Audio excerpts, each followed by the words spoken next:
Welcome back to the podcast. My guest today is David Dance. He is a fly fishing guide who's guided in Alaska and is now based out of Wyoming. He's the owner of Wyoming Guide Service. Thanks for being on here, man. Hey, thanks for having me. So I want to start with your steelhead season. We've been talking for the last, 2 or 3 months about doing a podcast and talking about steelhead fishing here in Southeast. So how did your season end up? Oh man, it was great. A lot of hard work put into it and research, but we were lucky enough to find a good amount of fish, fresh fish, and it's hard to beat. It goes so fast. Like you have this planning session. There's some winter steelhead runs in some of the rivers, and then all of a sudden it's late February, and you think, all right, here we go. We're almost able to see the beginning of it, and then March comes around, and then April happens, and then all of a sudden, okay, well, the water's too low. It's going to be next week, and then something else happens, and then all of a sudden, before you know it, Yep. you're in May, and the season's most of the way over. So when did you really get started, and how did you find the conditions? Yeah, that's right. You couldn't be on point more there. Yeah, it was a never-ending battle of preparedness. I mean, it took months and months, and then you start to kind of feel it in the air a little bit in March. And the kind of like you said, is the rain going to be there? Is the rain not going to be there? And that was a cool way to see how the ecosystem works like that. But it went good. Yeah, some Yeah, of it went good. the people who know a whole lot more than I do, which isn't saying a whole lot, but some of these rivers are so small that the steelhead will go up into the river, they'll spawn, and they'll be in and out in 48 hours. Yeah, It's not. actually, yeah, It's pretty wild. yeah, it's crazy. I mean, they'll just be in and out, and some of those systems, as you know, they're so fragile. Well, some of them may get 10, some of them may get 1,000, anywhere in between. I'd say most of them at least get 100 or 200, but they'll go in, they'll do their thing, and then because the systems are so short, they get to where they want to spawn so quickly. Hmm. And they'll get to the do their thing, and a week later they're flying out. Some, not always. Usually there might be in a month or two, but or few months maybe. But yeah, a lot of that region's unique on they'll just like come and go pretty quick. Yeah, those lake systems that have some of that winter run, they kind of hang out in the lake there for a little bit, so Hmm. you can kind of catch them in some of those areas. But yeah, it's fast and furious in here. Is there anything that you really or noticed or that looked for? Was it water temperature or anything, or were you just kind of just getting out there and throwing hours at it? It was just a lot of dedication and hours put in. I, you know, Probably should have just so I can take a mental note or even write it down, but I didn't take any water temperatures. I played kind of the tide game, and I would just based my hours of grinding for these fish and looking for them, you know, um, pre-ebb, pre-flow, just everywhere in between. And was lucky enough to just get him on the push, But time of day, water temperature. I'm not sure it made, at least for me, too much of a difference. It was just timing and hours and hours. Yeah, I think a lot of observations and knowing those variables can really help you fish Hmm. better. I don't know if it makes a ton of difference, but those people who like they really dial it down and like that elite level when you get to that, I'm happy if I catch a few fish a day. Like one fish, if I get one fish, I'm happy. That's great. Yeah, And then other yeah. people are like, no, I want to effectively fish this, and 5 or 6 is a slow day because I know the Hmm. river so well. I know every one of these little holding spots. There's the obvious ones. Obviously, you're looking for those shoots and those nice runs, but like people are pointing out like that log is where there will be 1 or 2 or 3 as they're pushing up to this spot and stuff that you wouldn't even like even pocket water that you would think maybe this would be a great brown trout spot if it was in Hmm. Wyoming. Like, no, this is a steelhead spot at this tide at this level. There's going to be one there. So some people just pick it apart and get Yeah. so many. But knowing the river and just being confident in some basics is kind of how I run. There are too many variables. I get confused and I start second guessing myself. Yeah, and that's easy to do. And we were lucky enough to find that um, if you thought there was a steelhead in the hole, there was, and maybe there was three. They were in the regular holding water, all of that, but I mean, they were, yeah, in short, fast riffles, they were everywhere. Hmm. What type of flies did you use? And then did you tie? You tie a bunch of your own flies, right? Yeah, yeah. You know, used a lot of things. Used a lot of hothead leeches, graboid pattern. Um, I love swinging rabbit. Any long to short, pink, red, blue, black. Just kind of, I guess, your traditional, mainly your black and blue colors on a leech, but that really seemed to do it. Wasn't really too keen in on the jig game nymphing form, but had a lot of fun. Just kind of tied some, just some random little jigs. Maybe they work, maybe they won't, and it actually was pretty effective. So it was interesting seeing them act that way, and kind of, luckily they were pretty unpressured. Whatever we put in front of them, they were pretty happy to jump on. But Hmm. yeah, a lot of little bounce leeches and a lot of swinging intruders, graboids, that kind of thing. Yeah, I really like swinging much more than I like indicator fishing. But I mean, Yeah, when you've been waiting that long and you have the river and everything seems to maybe be falling into place, it's like, man, I will swallow my pride, man, and I'll do I will anything for these fish. absolutely. Maybe after the first one, then it's like, all right, I got my Yeah, one. I'm happy. I'm going to fish how I want to fish it. But yeah, getting those first couple in the net are it's pretty special. yeah. And Do you as we have? know, we can poke at these fish all day, and you might get to a point where it's like, oh, okay, well, I guess I'll nymph now, and then you Yeah, get one, and it's like it's hard not to do, you yeah. know. I remember fishing a river, and it was one of my first years I'd moved back because I grew up on Prince of Wales, didn't fish for steelhead a whole lot, and then Mm. moved back in 2013 and just got really into steelhead fishing.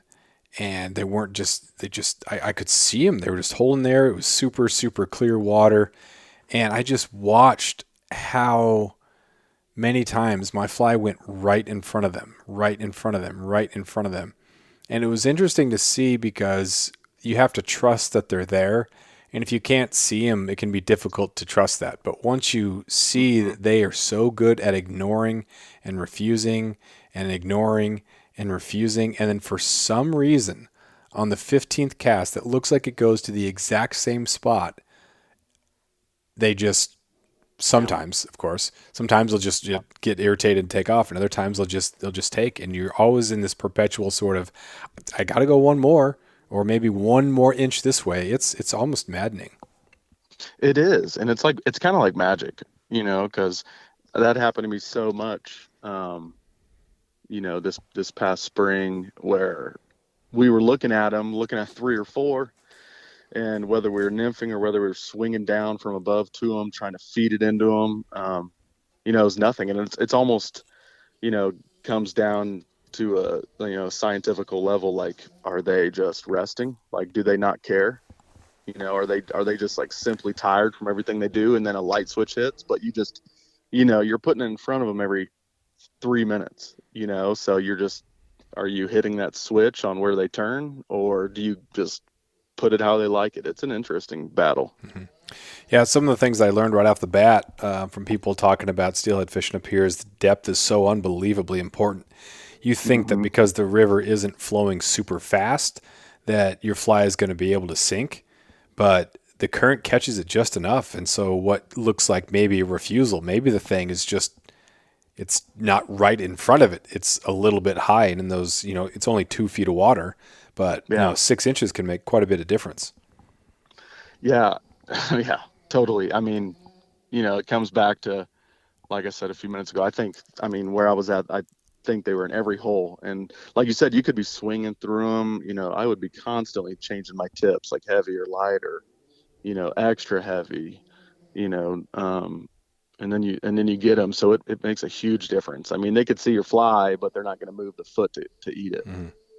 Were you Yeah. camping over there, a Forest Service cabin, or what was the? Yeah, did a little bit of both. My plan was to stay there about 30 or 40 days, and actually ran out of water.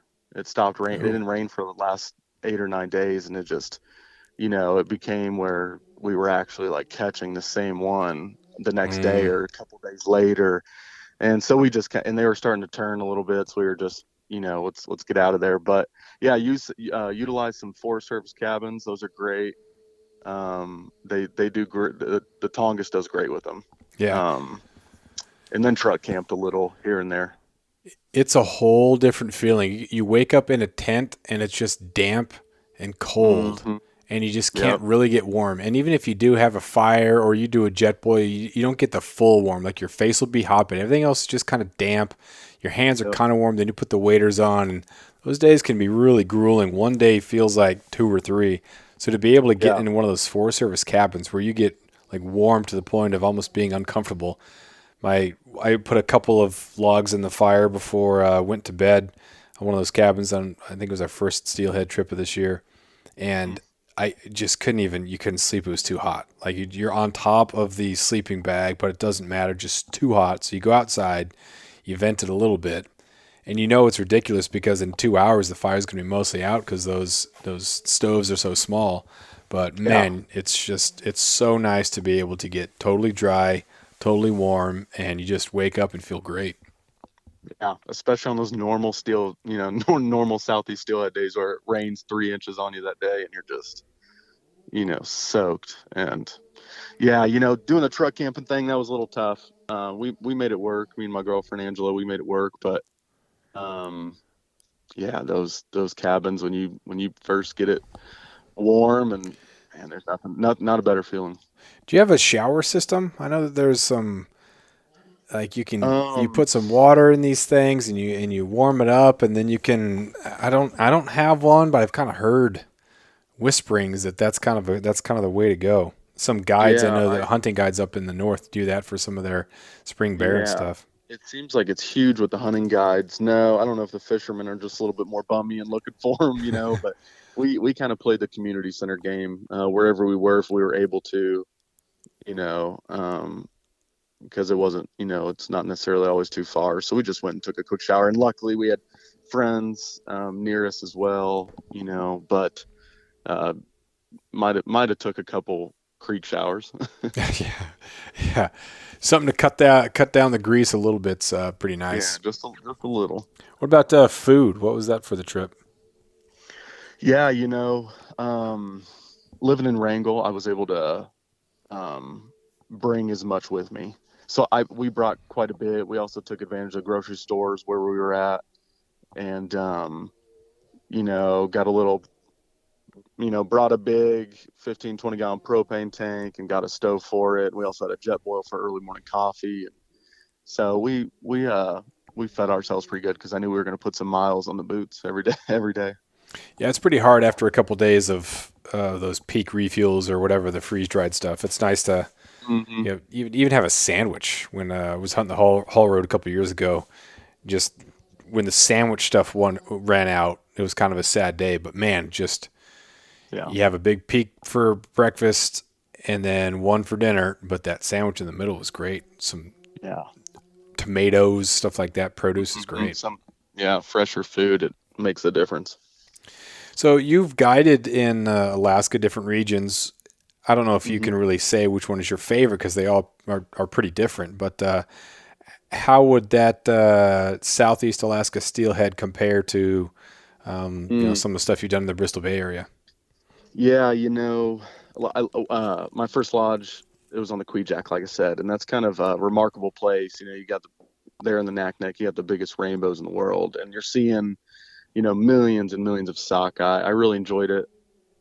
I'll tell you, Southeast is hard to beat, just because I'm a diehard Steelhead fan. I mean, I would do it, every day, all day if it was me, but I've enjoyed the places I've worked. I worked out on the Alaska Peninsula, Wildman Lodge, great lodge. And they had we were lucky enough to touch some wild steelhead out there, and I was lucky enough to see an epic king run of swinging kings. You get 15, 20 kings every day Wow.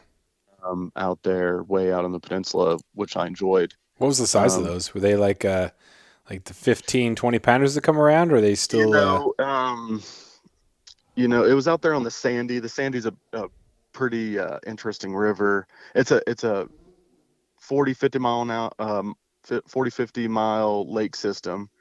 And it doesn't produce massive kings like, you might see on the Kenai and Peninsula and stuff like that. But, like, 3 foot kings all day, Hmm. which is still great. We were lucky enough to land a couple that were mid 50 inch. It was great.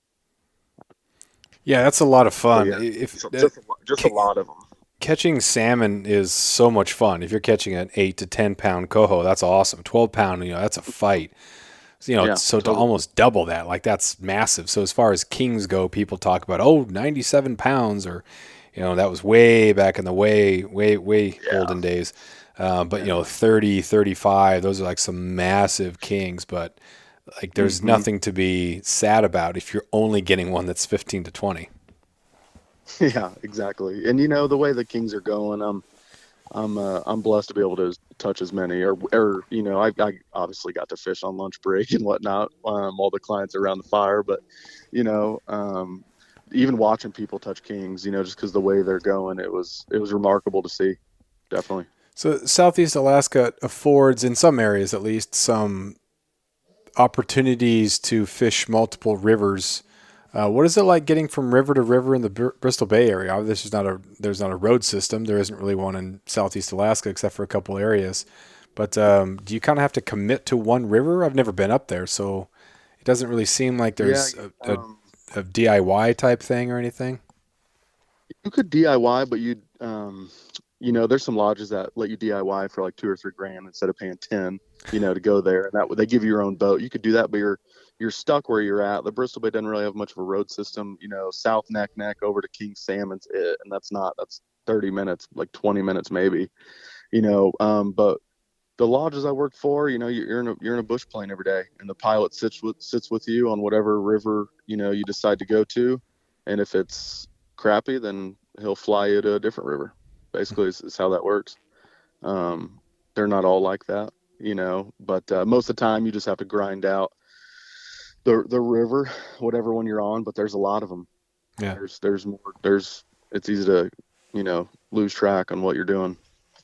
Did most of the people that you guide have a pretty good, I guess, an aura about them or attitude? If you're paying $10,000, $12,000 for a week of fishing, I'm sure that Yeah, I attracted mean, some people who were kind of entitled. But for the most part, were they pretty understanding and pretty excited and happy to be there?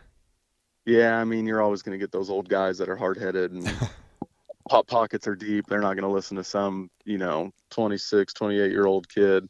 But most of them are incredible. I mean, I met some clients I'll have for the rest of my life with through them, and it's you meet some cool people kind of from all around the world. Switzerland Oh, is a huge place they come from, because it's like a tradition. The man goes off to Alaska and kills as much sockeye and then comes home with them. wow. um, it's this huge tradition over there that I got to learn about. But and they're interesting. All they want to do is drink beer all day, and I'm like, well, we're flying around a boat, we can't really do that. But if you limit out, we'll get back quick. Nice. you know Kind of a thing. But a lot of cool people, mostly cool people for sure. Did you always want to be a guide? Like that was, were you drawing fish on your notebook when you were taking a freshman English class? What was that like?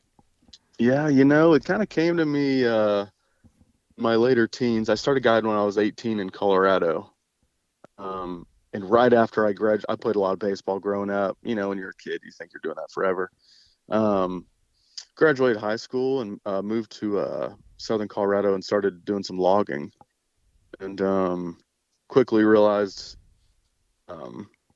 don't favor that too much. I enjoyed it while I did it, but and then just I'd always fished. I grew up in Missouri in the Ozarks, and I'd always had that fishing passion with me. So I was going out every day fishing, fishing, fishing, and then I started to realize what a fly fishing guide is in Colorado and what you can do with it.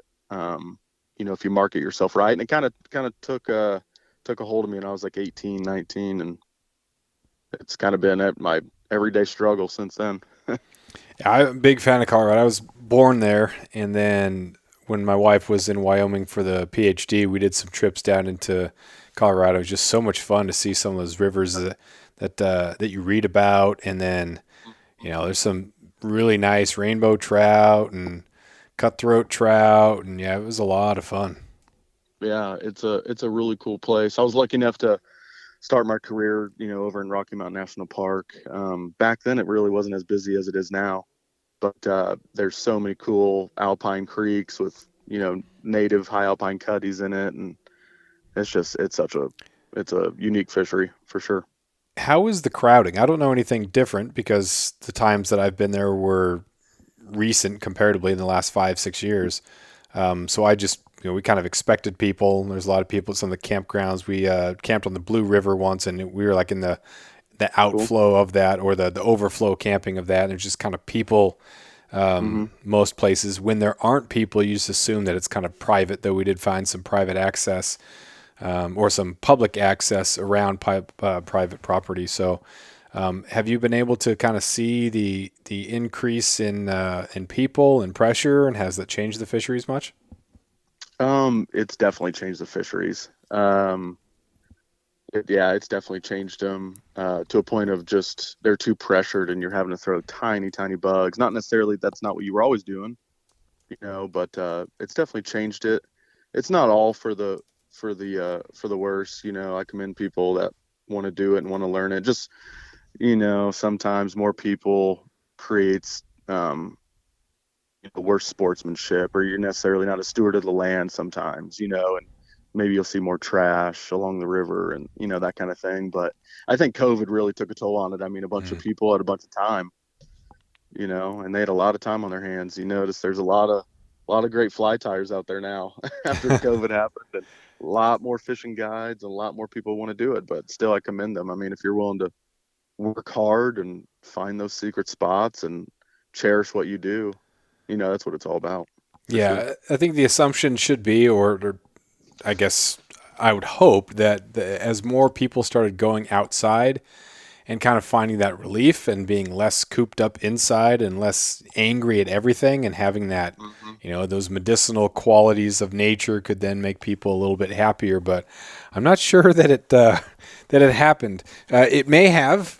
But man, people seem to be just in general as angry as they've ever been. But I'm sure there's a lot That's of it. people Yeah. who it was a transformative experience. They picked up fly fishing and they have a better way of coping with the world Yeah. than becoming experts on geopolitical issues on TikTok and then That's lashing right. out. Yeah. It's like I said, it's a good and a bad thing, but it's more like, as you hope, it's more good than bad, Yeah. for sure. So I'm trying to think of. We camped on in Gunnison or on what's it, the Black Canyon of the Gunnison. Is that Yeah, that's a Black thing, Canyon right? of Gunnison. That's like the only part of the state I've never been to. Really? I've always wanted to go float that. We really enjoyed that. There's this long, windy road to get down to the bottom, and there was a pretty incredible lightning storm while we were camping down there. So, being that I I'm not bet. super used to lightning here in Alaska, it was wild. That just I looked down at the tent a couple of times, and just those streaks all across the sky, super awesome. Reminded me Hmm. of being a little kid at Grandma's and Grandpa's house, and those afternoon thunderstorms are pretty cool. But that was Yeah. awesome. We didn't fish the Animus because it was pretty blown out. And so Mm. some people at the guide shop in Durango, I think it was Durango, sent us north, which was awesome. But yeah, that's a cool corner of the state that seems like it's a little bit less populated and a little bit gets a little less pressure than everything that's Yeah. just up and over the hill from Denver. Yeah, totally. I think a little bit of New Mexico seeps into southern Colorado, and people kind of stay away, because it has that aura around it. Yeah. Yeah, I wasn't too far north of you where I was logging. I first moved to Canyon City, Okay. and it's a couple hours north of where you're at. So I got to learn a lot on the Arkansas River, and I really enjoyed that. I always wish I went down to the Animus and the Gunnison, but I just never did. Yeah. The Animus had that toxic spill in the, I don't know, Hmm. 15, 20 years ago or something like that, where everything was wiped out for a while. Was that like a mining thing or what? Do you know anything about that? I've heard about it. I haven't looked into it. Don't exactly know. And to tell you the truth, probably since then, at least the 10 years, 9, 10 years I've been doing it, I've heard of like, yeah, a dozen different spills and a dozen different rivers in Colorado. That seems to be a common thing, unfortunately, because there's a lot of highway Mm. next to all these ecosystem, these rivers, and unfortunately that spills over every time there's a wreck. I've heard about wrecks of 10,000 gallon trucks spilling into the river and of oil. So Mm. I lived in California for a little bit after college, and that's where I really started fly fishing a lot. And we'd go to the Upper Sacramento River north of Redding, and just loved it. There were a couple awesome campgrounds, and in the 80s or 90s, there was a spill that killed everything. It was a train derailment mm, because the train actually goes closer to the river than the I-5 does. I-5 goes pretty close to it too, but it was a train's derailment near Dunsmuir and killed everything for like the entire length, which is like 47 miles or something like that. And so like everything that is in there now is kind of recovery fish and super super fun fish. We had so much fun fishing that, and it just is a testament to the resiliency of rivers. But like you just start thinking about these things, and if something like that were to happen in the Bristol Bay area, it would not be the same. It would just be. yeah. It seems like it would be so much more horrific, and there's so many examples of derailments and spills and toxic stuff happening that Like, um, look at the Pebble Mine. I mean, they've been trying oh, so long. That shouldn't even be a question. it's it's Like, been dead so many times, but it's like Lazarus, just it just keeps coming back. Like hmm there's always hope for that thing, even though. And I grew up in here in Southeast Alaska, and some of these rural communities, there's really no jobs. People don't want yeah, to have to leave. They don't want to go down to Seattle and just find a job. They want to stay where they grew up. It's beautiful. It's healthy. It's awesome. But if there's no yeah, job, what else are you going to do? And so I totally get that. But man, a mine would just be horrible yeah. for that. And in like best case Well, yeah. scenario, you're ruining a river, and you're going to have. I mean, it's horrible. It just can't happen. That's different than an No. accident, like a train derailment or a car or truck. But you've been up there. Like, can you even imagine the scale Oh of man, it would even? ruin. Yeah, it would ruin everything. I mean, and it's not even really American owned, and it's not like they're hiring us. They bring people over, Mhm. and yeah, it would ruin it. They keep fighting and keep fighting, but luckily luckily it's still at a standstill. But yeah, I mean, it would decimate hundreds of rivers, their tributaries, the whole Kwijak Bay, everything, would just be ruined. And I think the preservation or the conservation organizations are doing a better job of like there's a lot of economic value in keeping it pristine. So rather than just hmm say no to all these millions and millions of dollars, it's going to be better long term to like get these communities with catch and release fly fishing, Yeah. and then your subsistence fishing. Like it's going to be way better to long term keep these resources than it would be for this one time payout. And like you said, it's not going to have the economic effect of a whole bunch of people getting a whole bunch of money and local jobs. They're going to bring in a lot of their other people. Yeah. Yeah. And they already did the pipeline. Pipeline's great. Just do that and let us have Bristol Bay at least. Yeah. You know. And that's the thing. Like, you can be absolutely for like if they're doing some exploration drilling up there, the road is already intact, the hmm pipeline is outside of sabotage. Like it's been great, it's effective, and it hasn't been affecting the caribou in the ways that were feared. And Yeah. I mean, it's great, and you have access, and it's wonderful. But that's Yeah. I mean, way different. yeah, and it brought roads over there. Surprisingly, like you said, it's doing great. I mean, Hmm. you don't really ever hear any negative things about other than an eyesore, but Yeah. And then that's about it. it's so different, an open pit mine compared hmm to drilling, where in Dead Horse, like some of the biggest caribou that we saw were like in Dead Horse, like right by, like I'm in sure. with all the rig stuff. It was pretty wild to have all that stuff so close. So there's definitely an impact on the environment, but not nearly as much as a mine. And so I think what people Yeah. Alaskans are pretty good at saying, okay, we need resources. We need to use resources. So oil, yeah, I can be okay with that, but absolutely no to Pebble Mine. Or, Yeah. Yeah. some logging, certain areas, no new roads, but, Old no to Pebble growth, Mine. Yeah, just Yeah. cannot do the old growth. And so it's, Yeah.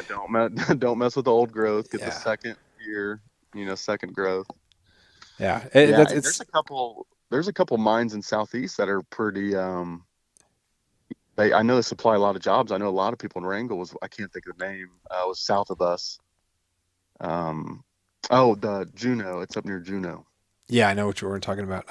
Yeah, yeah. So I know there's a couple good mines in the southeast where they're doing their thing and abiding by laws and environmental impacts and everything. Yeah. And again, there's so many different types of mining, and Hmm. we have to do it so much more carefully because the last thing that any of these people can afford is a catastrophe. Yeah, But like it's again, it's so different when you have an open pit mine and you have the tailings and you're going to ruin a massive spawning area. And yeah. that just can't happen. No, I mean, yeah, you're talking about an area that supplies 50 million plus fish. Yeah. It's a big area. It's one of the only areas in Alaska where you look at fish populations and think, man, things are still pretty good, at least for the sockeye. Because Hmm. sockeye, Yeah. Oh, at least with sockeye, they just keep going up and up. yeah, I know the silvers, are unfortunately in and out. And the kings, they're barely existent in the Bristol Bay region, but the sockeye and the pinks and they just seem to keep living life. yeah, the king thing is so weird, being that that's such a huge fish. Like, what is it about Hmm. the rearing ground? What is it about their, is it the Oh, I think. trawlers? I Oh mean, yeah, I think it's the trawlers for sure. I man, mean, I don't think it's just the trawlers. I think it's Mother Nature not too happy. I think it could be their ecosystems aren't they're not built for it anymore. I think it's sadly coming to a time where they're just maybe outliving their life. yeah, And but the trawlers, man, I mean, you're talking about like tens of thousands of kings every year that are never reported, just killed, and yeah, you know, it's uh, it's a sad thing. It's a very sad thing that they're allowing them to do. I mean, because they're just scraping the ocean floor, and you can only do so many impacts to that water yeah. The before wild, it's like really mad. it's absolutely insane to me. It's not really surprising, I guess, because I'm just not cynical enough in some areas. Mhm. But there's an area in Bristol Bay that has been designated as a halibut nursery, so you can't fish Wow, for halibut there, but you can interesting. fish for pollock there. So they allow the trawlers to fish for pollock, and so then you're catching halibut as bycatch, which is the Yeah, you're stupidest thing probably in the world. It's like, well, if this is a halibut nursery, why would you allow halibut to be bycaught there? Like that's even worse any sort because of fishing. it's just it's unbelievable. I can't even. But against money, and you get the right lobbyists, you get the right people, and Oh oh yeah, man, it's you get the right politicians on board. Anything's possible. brutal, Yeah, brutal. it's a brutal system. So how are things down in Wyoming? It's wild to think that like it's been so long. Like people have been fishing there so long, and there's dams, and Mhm. there's you have droughts and everything, and the Yeah. fishing is still fantastic there. Obviously, Yeah. there's I guess some fewer variables because you don't have these fish that are going out to the ocean and have to deal with all those variables and come back in. Hmm. But man, I had a lot of fun fishing down there when I was down there. Yeah, you made me think of some of the halibut sanctuary. I mean, all these, you know, the majority of the incredible fisheries in Wyoming are tailwaters, and I think that the tailwaters create a sanctuary for all these fish. I mean, it's such a healthy. They're all healthy ecosystems, a lot of bugs, cold water year round. A lot of them don't freeze, and fishing just continues to get better and better. Um, Wyoming fishing game's pretty good. They're on top of their stuff. They don't stock so many places, which is nice. The natural fish are able to reproduce and do their thing, and not just have a bunch of stalkers all around them. It's a great fishery, and I love it. I Mhm. love it. What's your favorite place to fish there? We had a lot of fun in the Bighorns because it was that kind of high prairie, meandering meadow, moose territory type terrain, and that was awesome. Just these windy pools and cut banks, and Mm, caught some cutthroats up in there, which was great. And then you just drop down in, and you've got the Platte River there. And yeah. where's kind of your favorite spot? You know, um, I haven't spent too much time in the high country in Wyoming, and I wish I have. I really want to do some of those high country bighorn streams, like you're talking about. Same with the winds. The winds being so close to me. It's such rugged terrain, and there's a lot of special fish up there, which I'd really like to figure out. But I'd say I love the bighorn. I love where I'm at. It's a great fishery. Doesn't get incredibly crowded. Tons of fish, big fish. It's open year round. Winter fishing is just it's from October to March. It's the best. Um, My and wife yeah, got her first grayling up there, one of those lakes. We were kind of searching where we might be able to find some grayling and then goldens. And nice. it was cool to go up there, hiked into this lake, and there was a thunderstorm, of course, and it hailed. So we Mm, hunkered down under a tree. Then we get this lake that was still partly frozen. I think it was maybe mid June-ish, early June-ish, and hiked in there and caught a couple grayling, which was pretty nice. nice. Yeah, there's a lot of those lakes where there's all those trophy golden golden trout in. I want to get over to, but there's hundreds of them. Yeah, those are pretty kept pretty close. I've called some biologists, and it's more of a because you can look online and you can find places that supposedly have them, but they may Yep. or may not actually have them. And Yep. then you kind of have to ask the right question rather than, "Hey, what's a lake that I can find a golden in?" It's if you ask the right question, I might give you an ambiguous response that might lead you to believe that there may or may not be some there, which I think is kind of Yeah. cool. If it was just a matter of showing up to this lake and having success, it wouldn't be as fun. Yeah, and the trick is, at least in the winds, all those hikes are so hard. I mean, you may go 16 miles one way, for are they there?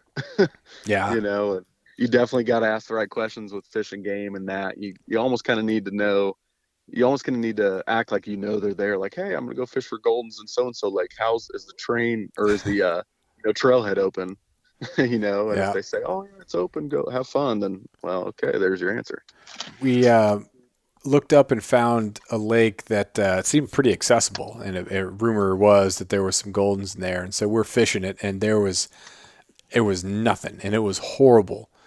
Mm, We fished, but there was supposed to be some rainbows too. So you figure, oh, at least I'm going to catch some rainbows, and then maybe some golds. But like, there was nothing, and so it was just one of those lakes that may have been stocked a long, long time ago, and then didn't have them anymore. But then we hiked in, like you said, we committed to a lake that was way back in there, and it was yep. June, and it was totally frozen over. There was only like one little spot at the outlet, and we saw a couple, but couldn't get anything to hit. So huge commitment, but if you are going that far back and you only have a little bit and you can see them, it's almost like you kind of accept, all right, well, you won. Yep. That's fine. And, still pretty cool. Still a great experience. It is, yeah, and especially that time of year. Maybe they're a little lethargic, a little tired. Their heartbeat's still pretty low, and maybe just they haven't warmed themselves up and gained some energy and much sun yet. Yeah. Yeah. you know. But then you hear about some lakes, oh, fish it right at ice off. It's the best in the world and it ends up being incredible. So, who who knows? But Yeah. it's a fun place. We did find a lake I think it was the next year. Went back into a lake and it was a little bit later and yeah, it was super fun to catch them on some dry flies and man, Oh, I bet. it's just great. They're so different looking and yeah, it was a lot of fun.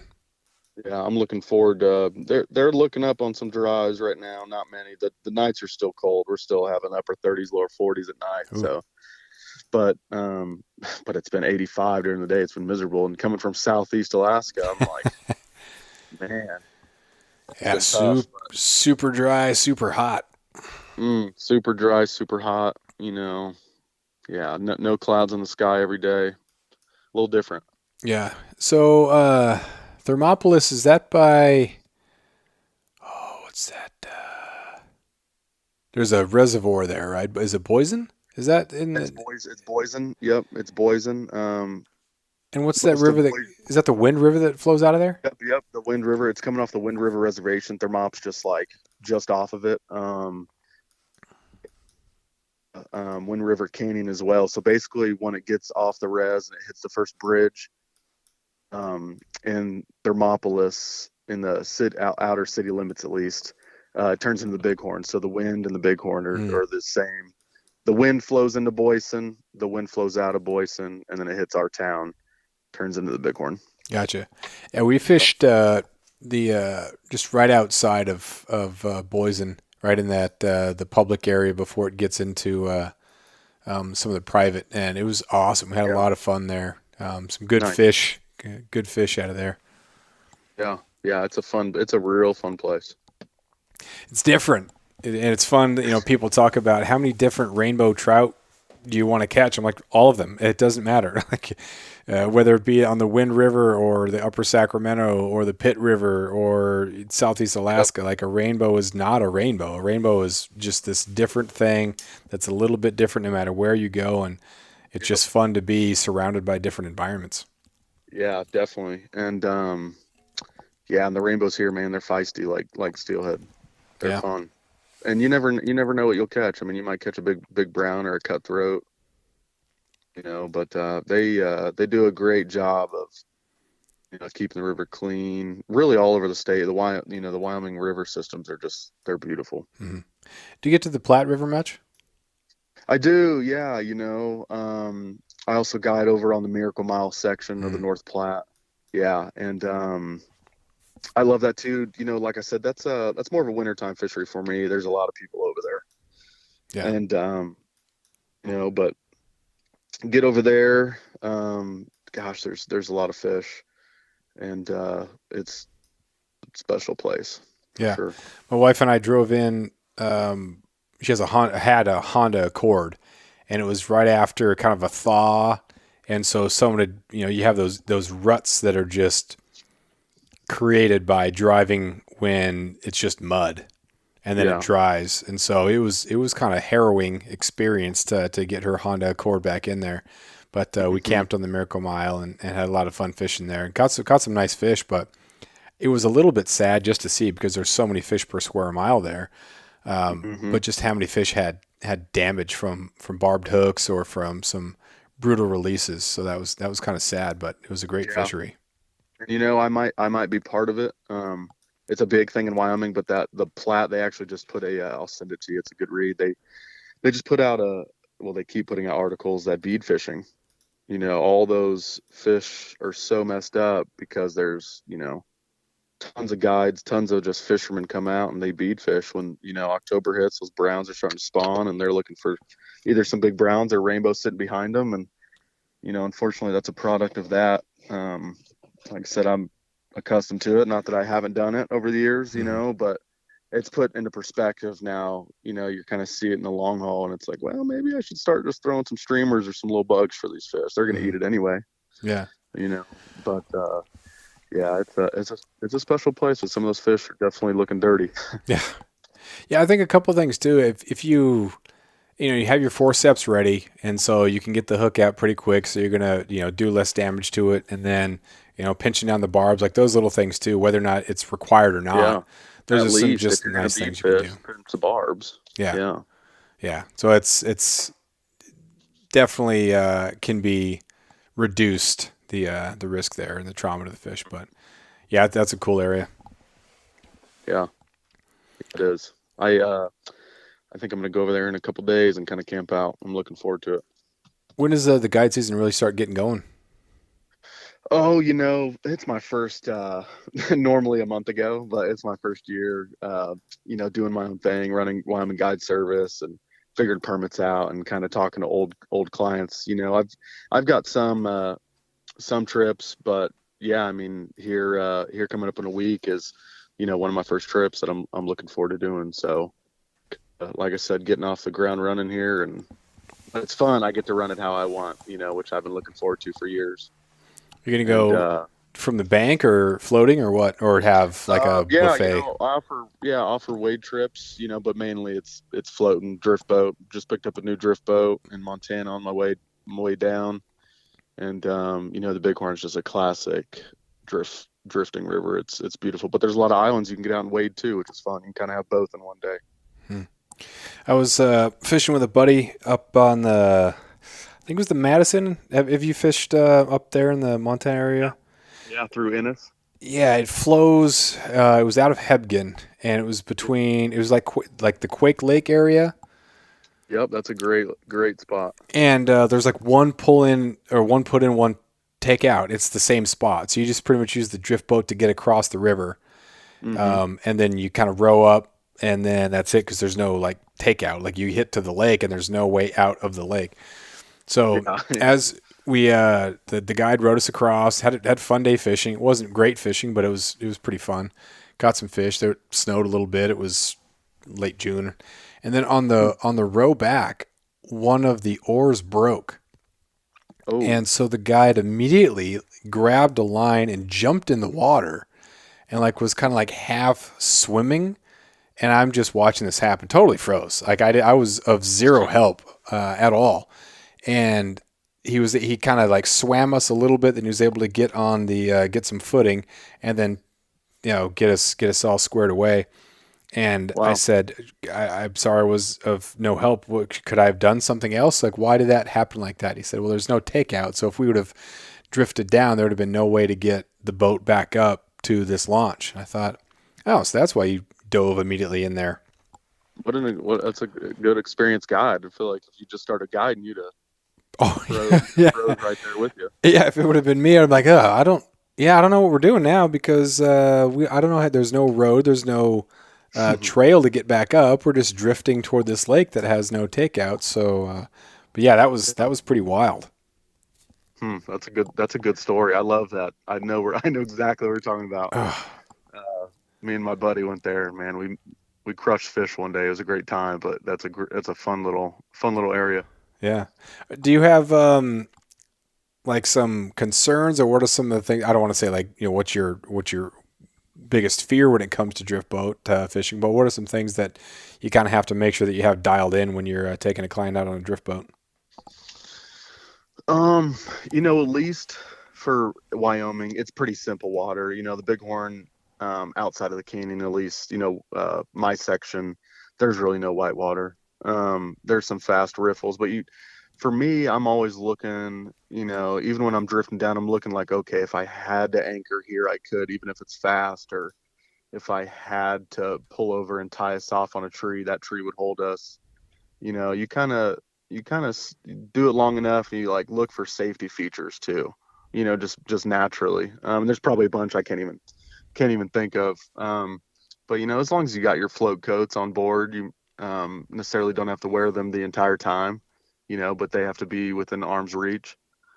And just first aid kit, and just you got to take your safety precautions because even though it is a very you know meandering river here, it's still swift, and it's still 20 feet deep in some sections, really 15 feet deep. So Yeah. you got to be careful. What about lightning? Yeah, we get a lot of that heat lightning, kind of like what you were talking about a little while ago. We get these, like right now it's 6:45. We got a little bit of thunderstorm rolling, and they seem to roll in a little bit later here. I think they're coming out of the Pacific Northwest somewhere, but crossing Idaho and hitting us over Yellowstone. But yeah, we get a lot of light. We get some pretty heavy lightning along with some good thunderstorms for sure.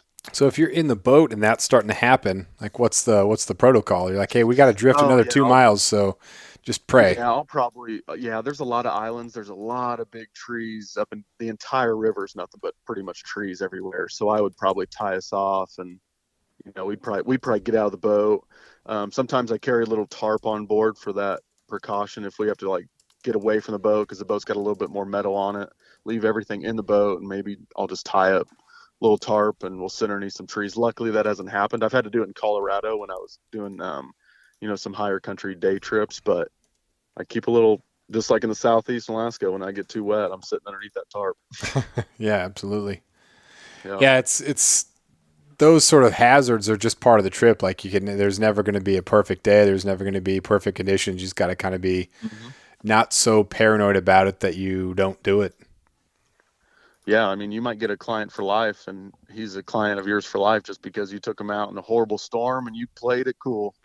You made some coffee for him underneath the tarp while it hailed, and he's sitting there with his 10-year-old boy. That's what it's all about, really. And I wish, I don't say I wish I had more stuff happen to me like that, but I kind of do, just to be able to kind of get those experiences, maybe not out the way, but appreciate them a little more.